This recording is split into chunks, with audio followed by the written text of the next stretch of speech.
أعوذ بالله من الشيطان الرجيم بسم الله الرحمن الرحيم ولقد قال لهم هارون من قبل يا قوم إنما فتنتم به وإن ربكم الرحمن فاتبعوني وأطيعوا أمري قالوا لن نبرح عليه عاكفين حتى يرجع إلينا موسى قال يا هارون ما منعك إذ رأيتهم ضلوا ألا تتبعني أفعصيت أمري قال يا ابن أم لا تأخذ بلحيتي ولا برأسي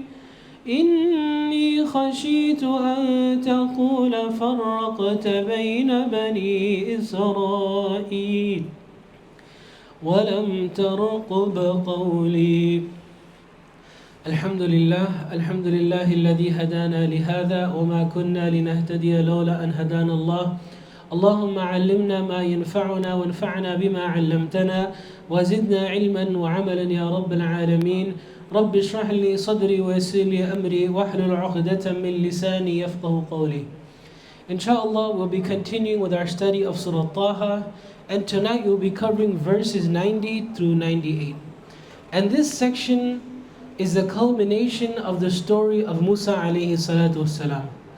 We know that the majority of Surah Taha was Allah subhanahu wa ta'ala narrating to us the story of Musa alayhi salatu wasalam. And the reason for narrating the story of Musa alayhi salatu wasalam was to comfort Rasulullah sallallahu alayhi wasallam. At the beginning of the surah, Allah subhanahu wa ta'ala says, Taha ma anzalna alayka al-Qur'ana litashqa.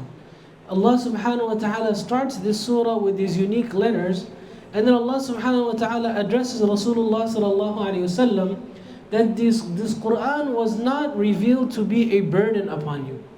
And then a few verses later, Allah subhanahu wa ta'ala commenced with the story of Musa alayhi salatu wasalam, from the unique circumstances of his birth and how he escaped the torment of Fir'aun and how he miraculously landed in the care of Fir'aun, and how he was given messengership, and how he battled with the magicians, or they had a tournament with the magicians. And finally, the portion that we concluded on last week, Allah subhanahu wa ta'ala mentioned some of what transpired after Allah subhanahu wa ta'ala saved Musa alayhi salatu wasalam, the Banu Israel, and when the Fir'aun was drowned.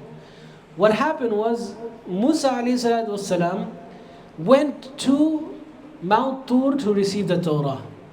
And a number of people followed him, 70. And they were behind him a little bit. And Musa alayhi salatu wasalam went. And when Musa alayhi salatu wasalam reached Mount Tur, Allah subhanahu wa ta'ala addressed him, وَمَا أَعْجَلَكَ عَنْ قَوْمِكَ يَا مُوسَى. What made you haste and leave your people behind, O Musa? And Musa alayhi salatu wasalam extended his remorse and said that my only reason for hasting and coming early was for your pleasure, that I wanted to meet you and communicate with you and receive the Torah. This is when Musa alayhi salatu wasalam was informed that while he was left for this brief period of 40 days while he was gone, Samiri had co-opted and made such a thing that the people started worshipping a calf that was made out of gold, and they started to worship this calf because the noise was coming from it.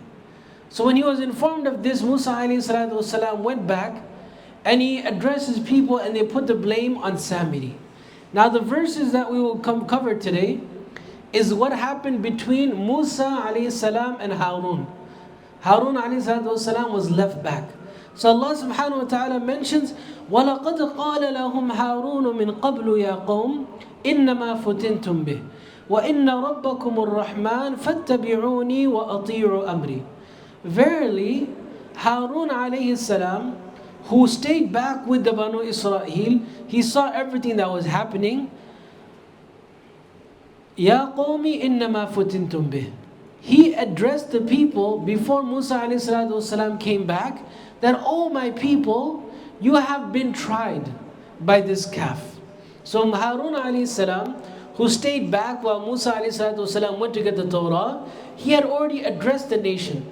He had already addressed the people saying that, oh my people, this calf that somebody has made for you, this is a test.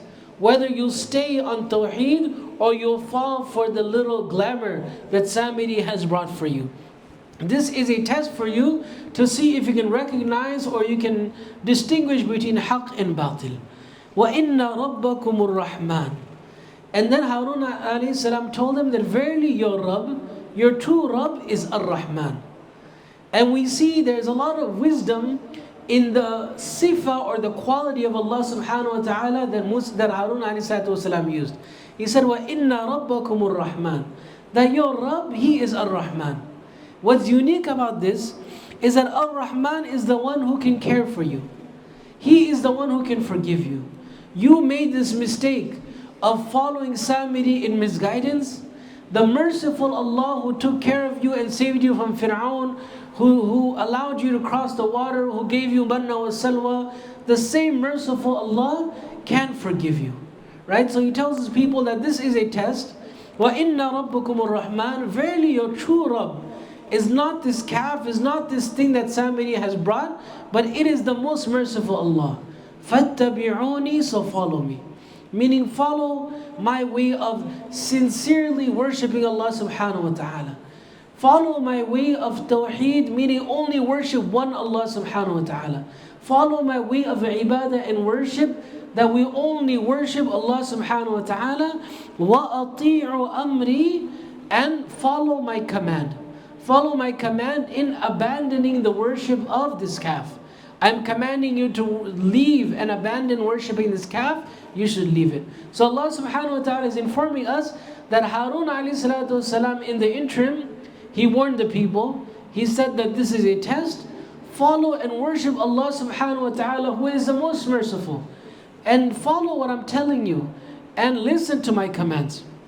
Now Allah subhanahu wa ta'ala tells us what the people responded. They said, قَالُوا لَن نَبْرَحَ عَلَيْهِ عَاكِفِينَ حَتَّى يَرْجِعَ إِلَيْنَا مُوسَى. So some of them said, we will not give up our devotion, meaning to this calf, until Musa alayhi salatu wasalam returns. So this was the response of the majority, that we will not give up devotion of the calves until Musa alayhi salatu wasalam comes back. Now the scholars of Tafsir, they mention that there are three groups of people they split into three groups. 12,000 or so were with Harun alayhi salam. They did not fall for the trick of Samiri, and they were continuous and steadfast in their worship of Allah subhanahu wa ta'ala. The second group, which was a majority, they were not 100% convinced of the calf, but they said, let us placate this calf until Musa alayhi salatu wasalam comes back. And the third group were all in. They were in the worship of the calf and they did not want to go back. So these were the three groups, but the majority of them were those who were waiting for Musa alayhi salatu wasalam. They were essentially procrastinating in following the truth. So this was the majority. So Harun alayhi salatu wasalam is saying that this is a test. The real Rabb is Ar-Rahman. Follow me, follow my command. The majority of them said, let us wait, we'll not stop until Musa alayhi salatu wasalam comes back. Now when Musa alayhi salam comes back, he addresses his brother Harun alayhi salam. We remember previously that when Musa alayhi salatu wasalam was leaving, Allah subhanahu wa ta'ala mentions this elsewhere in the Quran al-Kareem, that Musa alayhi salatu wasalam had left everything to Harun alayhi salam. And he had informed him, وَأَصْلِحْ وَلَا تَتَّبِعْ سَبِيلَ الْمُفْسِدِينَ, and be just and do everything good and do not follow the ways of those who do fasad. Right? So Musa ﷺ had left his brother Harun back and he was in charge. Now when he comes back, Musa ﷺ addresses Harun ﷺ. قَالَ يَا هَارُونَ مَا مَنَعَكَ إِذْ رَأَيْتَهُمْ ضَلُّوا.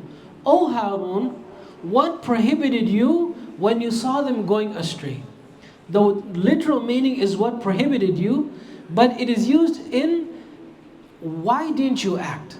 Oh my brother Harun, when you saw the people were deviating, they were going and they were worshipping the calf, why didn't you act? Why didn't you do something? أَلَّا تَتَّبِعَنِي, didn't you follow me? أَفَعَصَيْتَ أَمْرِي, or did you go against my command? Now Musa ﷺ is addressing his brother, and he asks him, Oh Harun, why didn't you act when you saw the people going astray? Why didn't you follow me? Why didn't you follow me has multiple meanings according to the scholars of tafsir. Number one is, why didn't you follow my tracks to Mount Tur? Come and inform me of what is transpiring. Allah tattabi'ani, why didn't you follow me? Why didn't you come and tell me? Or number two is, why didn't you follow my teachings? You know what I was teaching the people, that Allah subhanahu wa ta'ala is وَإِنِّي لَغَفَّارٌ لِمَنْ تَابَ, that Allah subhanahu wa ta'ala is the forgiving, Allah subhanahu wa ta'ala is the only one we should worship. Why don't you follow me in that? أَفَعَصَيْتَ أَمْرِي. The second rebuke that Musa ﷺ gave to Harun was, أَفَعَصَيْتَ أَمْرِي, did you disobey my command? Were you breaking my command to you? Meaning the pact, the deal, or the advice that Musa ﷺ had given Harun ﷺ, وَأَصْلِحْ وَلَا تَتَّبِعْ سَبِيلَ الْمُفْسِدِينَ, that be good amongst them, give them, do sulh, do everything good between them, and don't follow the way of the mufsideen. Did you break this pact? Right? We can see Musa ﷺ, he came back. Allah subhanahu wa ta'ala mentions that he غَضْبَانَ أَسِفًا, he was angry and he was sad. Right, so this was the emotion when he was addressing Harun alayhi salam, that why didn't you do anything? Why didn't you follow my ways? Did you break the pact with me? Now Harun alayhi salam is now responding to Musa alayhi salam. We know Allah subhanahu wa ta'ala already mentioned that Harun alayhi salam had advised the people, but now Allah subhanahu wa ta'ala is informing us of how Harun alayhi salatu wasalam now communicated with Musa alayhi salam. He said, قَالَ يَبْنَ O the son of my mother. Now we know that Harun alayhi salam and Musa alayhi salam, these were blood brothers. Same mother, same father. Now why did Harun alayhi salam use or invoke the phrase, the son of my mother, O son of my mother? This was trying to attract compassion, to invoke the compassion of Musa alayhi salatu, that we are close, we are prophets, we are brothers, I need your compassion in this moment. So he said, قَالَ يَبْنَ he said, the son of my mother, my beloved brother, لَا تَأْخُذْ بِلِحْيَتِي وَلَا بِرَأْسِي, do not hold on to my beard nor my head, meaning don't grab the hair of my head. Right, so Musa alayhi salatu is asking him, and he's as though he's going to grab his beard and his hair and he's going to rebuke him and talk to him. So Harun ﷺ is saying that, oh my brother, do not be angry, do not go and grab my beard and my hair. And one thing we can note here is that the beard that comes out, that we can hold, this is from the Sunan al-Anbiya, the sunnah of all of the Anbiya alayhimu salatu wasalam. So Harun alayhi salam says, Yabna umma, the son of my mother, my brother, don't grab my beard and don't grab my hair. Now he explains his case. Inni khashitu an taqula farraqta bayna bani Israel wa lam turqub qabli. I feared that you would say, farraqta bayna bani Israel, that you caused division between the Banu Israel, وَلَمْ تُرْقُبْ قَوْلِي, and you did not observe my words. You did not observe, or you did not follow my guidelines. Now Harun alayhi salam is clearing up why he did not leave. He stayed with the people, he continued to advise them, but he did not leave. And he tells Musa alayhi salam, I feared that you would say that I caused division or I did not follow your words. Harun alayhi salam is saying that if I had left this mere 12,000 people with me, the rest of them who were half, they would have gone further astray. We know that there were many 100,000 that were with Musa alayhi salam from the Banu Israel. Only 70 had gone with Musa alayhi salam and 12,000 were with Harun. And Harun alayhi salam, things were critical at that moment. They even tried to take the life of Harun alayhi salam. Right? إِنَّ الْقَوْمَ صَدَعَفُونِي وَكَادُوا يَقْتُلُونَنِي. That they had overpowered me, and it was almost as though they were going to take my life. So Harun alayhi salam, he saw the maslahah, he saw what will be appropriate. He felt as though it was appropriate to stay in the city and continue to advise. He did retreat and he did stay amongst the 12,000, but he was still giving the advice to everybody. Now the conversation moves to Musa alayhi salatu wasalam addressing Samiri directly. قَالَ فَمَا خَطْبُكَ يَا سَامِرِي. He said, what is your case? What is your plan? What was your objective, O Samiri? And the scholars of Tafsir, they mention Musa alayhi salam asking Samiri for his objective or his game plan was to highlight the false nature of his preaching. If he were going to explain, when somebody has something that it does not have a strong foundation, is built up on lies, it cannot be explained in a proper way. So Musa alayhi salam is now asking Samiri, قَالَ فَمَا خَطْبُكَ يَا Samiri. Oh Samiri, what was your case? What was your plan? What was your objective in doing what you did? And the reason why he asked him was to expose the evil that he was involved in, or the falsehood that he was involved in. Now Samiri, he confesses to what happened. قَالَ بَصُرْتُ بِمَا لَمْ يَبْصُرُوا بِهِ. He said, I saw what others did not see. فَقَبَضْتُ قَبْضَةً مِّنْ أَثَرِ الرَّسُولِ. So I took a handful from the trail of the messengers, فَنَبَذْتُهَا, and I cast it, وَكَذَلِكَ سَوَّلَتْ لِي نَفْسِي, and this is what my soul prompted me to do. What this means is, Samiri, when Fir'aun was being drowned, and the help of Jibreel alayhi salam and all the malaika were there, Samiri saw that the soil under the feet of the conveyance of Jibreel, or under the feet of Jibreel, the soil there had life in it. Wherever it touched, that place became green. So what Samiri had done was that he took some of that soil. And previously when we mentioned that all of the people threw the jewelry into the fire, Samiri threw this dust into the fire as well, thinking that the same way that soil brought life to the ground that it touched, or the dust from the hooves of Jibreel alayhi salam where it touched, it brought life. He felt that his throwing dust into the fire will also bring life to the calf that he wanted to make. Right? So he says, I saw what others didn't see. I saw that the soil under Jibreel alayhi salam had some speciality to it, and I wanted to use it. So I took a handful of it and I threw it in there as well. Meaning the pit of fire where all the gold was going into, I threw it in there. وَكَذَلِكَ سَوَّلَتْ لِي نَفْسِي. My heart prompted me to do this. And we know what happened was, he did make a form of a calf, but there was no life in it. And to act as if there's life in it, he made some holes where air could pass through and it would make some noise. And at the end he said, وَكَذَلِكَ سَوَّلَتْ لِي نَفْسِي. My desire prompted me to do this. Now in verse number 97, Musa alayhi salatu wasalam is now telling Samiri what his punishment is. The punishment in this world, the punishment in the hereafter, and the outcome of the calf that he had made. قَالَ فَاذْهَبْ. He said, go. فَإِنَّ لَكَ فِي الْحَيَاةِ أَن تَقُولَ لَا مِسَاسٍ. For verily for you in this life is that it will be said, don't touch me. وَإِنَّ لَكَ مَوْعِدًا لَن تُخْلَفَ.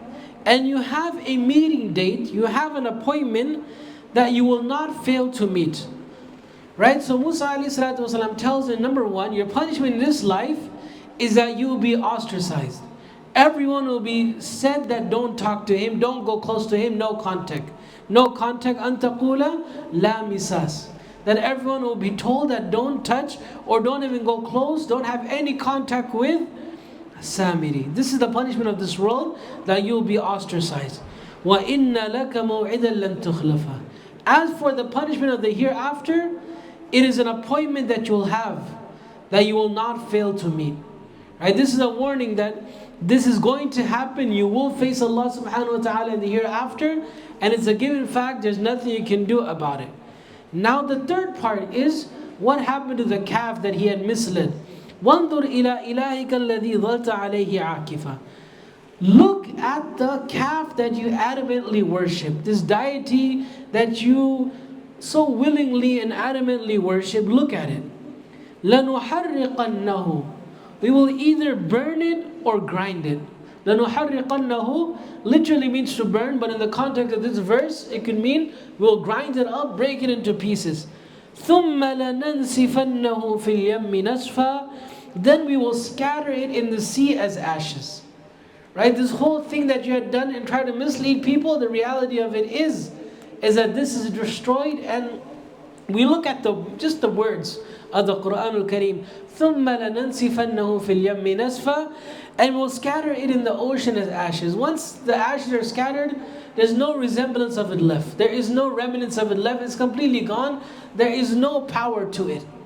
And then finally in verse number 98, Musa alayhi salatu wasalam gives the advice, إِنَّمَا إِلَهُكُمُ اللَّهُ الَّذِي لَا إِلَهَ إِلَّا هُ. Verily your true ilah is not this calf, is not these tangible things. Rather it is Allah الَّذِي لَا إِلَهَ إِلَّا هُ. It is Allah, the one who there's no ilah besides Him. And then He gives a beautiful quality of Allah subhanahu wa ta'ala. وَسِعَ كُلَّ شَيْءٍ عِلْمًا. His knowledge extends over everything. This is a conclusion of the story of Musa alayhi salatu wasalam. But one final note here is, in the Quran al-Kareem there are many beautiful ways how the beginning and ends are connected. We look at the very beginning of the story of Musa alayhi salatu wasalam. Allah subhanahu wa ta'ala says, إِنَّنِي أَنَا اللَّهُ لَا إِلَهَ إِلَّا أَنَا فَاعْبُدْنِي. The beginning of the story of Musa alayhi salam was, verily I am Allah, there's no ilah besides me. And the ending of it is, إِنَّمَا إِلَهُكُمُ اللَّهُ الَّذِي لَا إِلَهَ إِلَّا هُ. That verily your ilah is Allah, the one that there is none worthy of worship besides Him. Meaning everything, the foundation of it for us is Tawheed and the oneness of Allah subhanahu wa ta'ala. We ask Allah subhanahu wa ta'ala that He gives us the understanding of the Quran al-Kareem and the ability to make amal on it. Wa akhir da'wana alhamdulillahi rabbil alameen.